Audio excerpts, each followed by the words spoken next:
Shabbat Shalom. Pour nos anciens, il pouvait s'appeler le Grand Charles. Pour nos enfants, c'est plutôt Superman ou Batman.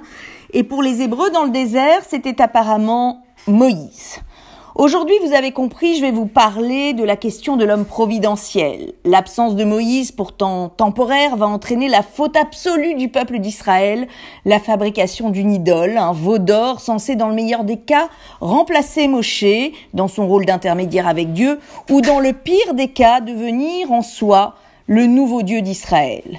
Et c'est dans notre paracha Kitissa que le drame se noue. Dès lors, je me pose une question, qui est le bon chef ? Celui qui, à l'instar de Moshe, pour obéir à Dieu, prend le risque de s'éclipser alors même qu'il n'a pas encore appris à ses ouailles à vivre sans lui ? Ou celui qui, comme Aaron, reste à côté des siens même quand ces derniers dérapent gravement, au risque de lui-même se rendre coupable de complicité ? Aaron peut apparaître à la première lecture du texte comme celui qui a laissé faire. Les différents commentateurs s'interrogent souvent sur cette étrange passivité face à une foule qui s'égare. Certains, comme Rachi ou le Marocain Chaim Benatar au XVIIIe siècle, voient dans Aaron un politique qui a voulu jouer la montre. Voyons un verset ensemble, chapitre 32, verset 2. « Détachez les pendants d'or qui sont aux oreilles de vos femmes, de vos fils et de vos filles, et vous me les apporterez. » Ici, Aaron choisit en effet de demander aux hommes de venir livrer les bijoux de leurs femmes pour faire l'idole. Aaron aurait pensé que les femmes seraient réticentes à se séparer de leur parure et que du coup les hommes n'auraient pas l'or nécessaire et verraient leur projet d'idole d'or tomber à l'eau. Sur ce point, le Midrash Tanhuma rend justice aux femmes qui auraient effectivement refusé leurs bijoux, non pas par coquetterie, mais par loyauté envers Dieu. Mais les hommes, eux, livrèrent bien tout leur or et Aaron fut contraint de fabriquer le veau. Autre idée, toujours sur ce verset, Aaron, en s'adressant à chaque père de famille, oblige finalement chacun à venir apporter sa contribution et interdit une collecte de masse tribu par tribu. Ainsi, non seulement il ralentit les opérations, mais aussi peut-il espérer en dissuader quelques-uns. En effet, si chacun doit apporter son or à Aaron, l'anonymat protecteur de la faute commise en masse s'effondre. Chacun doit donc assumer. C'est bien tenté. Soit. Mais ne pouvait-on pas attendre autre chose du grand Aaron que de jouer la montre ? La palme de la réelle politique revient ici, à mon sens, au Riznouki, au XIIIe siècle. Selon lui, Aaron n'aurait pas cherché une quelconque feinte, non. Il aurait en fait assumé une politique du moins pire.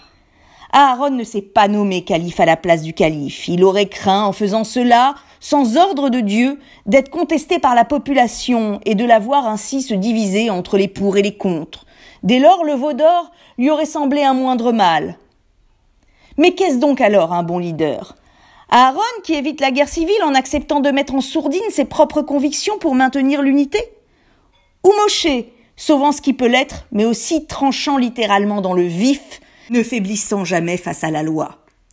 Avons-nous besoin aujourd'hui d'un Moïse ou d'un Aaron pour nous sortir des idolâtries totalitaires de tous bords qui nous menacent ? Le périple des Béné Israël dans le désert, contrairement à ce qu'on pourrait penser, ne repose pas sur une figure providentielle. Ce chemin vers la liberté des Béné Israël, au contraire, repose sur un équilibre des pouvoirs entre un prêtre, Aaron, aimé par le peuple, et que les Béné Israël pleureront plus que Moshe.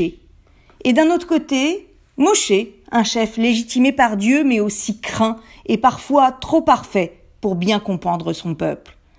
C'est l'un des enseignements pour aujourd'hui de notre paracha.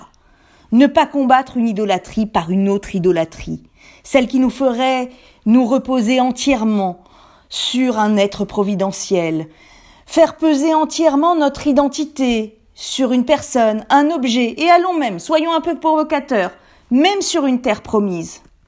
Dans un monde idéal, on devrait penser qu'un juif de nos jours est à l'abri de tout cela, parce que justement il n'est pas idolâtre, parce que ses recherches de réponses absolues sont souvent des demandes de foule en colère, et que notre tradition, elle articule judicieusement la notion de responsabilité collective et individuelle.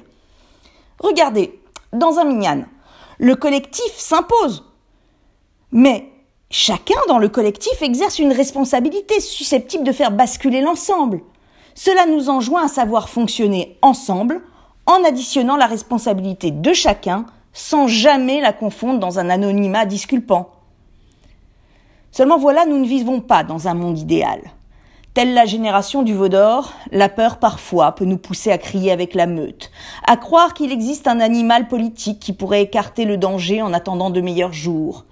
Et d'un autre côté, un personnage, à la manière d'Aaron, seul ne nous aiderait pas.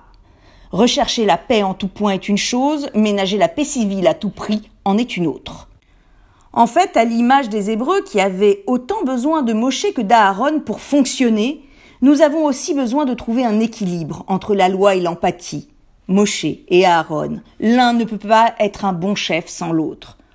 En même temps, diront certains. Eh bien non, justement, pas en même temps, mais l'un après l'autre, alternant de façon coordonnée leur action selon le moment.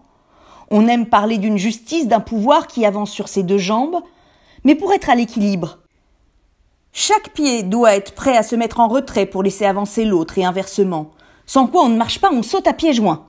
Dans tous les pièges possibles. Celui du populisme hurlant ou du silence assourdissant, celui de la réaction immédiate. En hébreu, le mot veau, haegel, et le mot cercle ont la même racine. Il nous faut donc être vigilants dans notre positionnement pour ne pas tourner en rond et trouver une issue à travers une vue d'ensemble. Comme le résume Maïmonide dans son Mishneh Torah, le droit chemin est la disposition moyenne que l'on trouve dans chacune des tendances humaines. Cette tendance s'éloigne des deux extrêmes à égale distance et n'est pas plus rapprochée de l'une que de l'autre. C'est pourquoi les sages d'autrefois ont ordonné à l'homme de toujours diriger ses élans vers la voie du milieu. Shabbat Shalom.